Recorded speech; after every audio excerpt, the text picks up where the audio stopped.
আপনার তো অনেক কিছু নাই, আমার এটা নাই ওইটা নাই, আল্লাহ এটা দিল না, এটা নিয়ে আসেন। আপনি বার্নিতে একদিন যায়েন, তাহলে বুঝবেন যে আল্লাহ আপনাকে কত শান্তিতে রেখেছে। না খেয়ে কয় রাত কাটিয়েছি আমরা বলেন তো?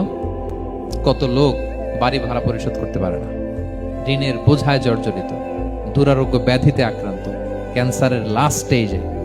তাদের সাথে একটু দেখা করেন, ফোর্থ স্টেজে চলে আসছে ক্যান্সার পেশেন্ট। তার চেহারা, তার খাবার, তার চলাফেরা, কিভাবে তার প্রতিটা সেকেন্ড কাটে, একটু দেখে আসবেন, তাইলে বুঝবেন যে কত আল্লাহর দেয়া নেয়ামতের সাগরে হাবুডুবু খাই আমরা।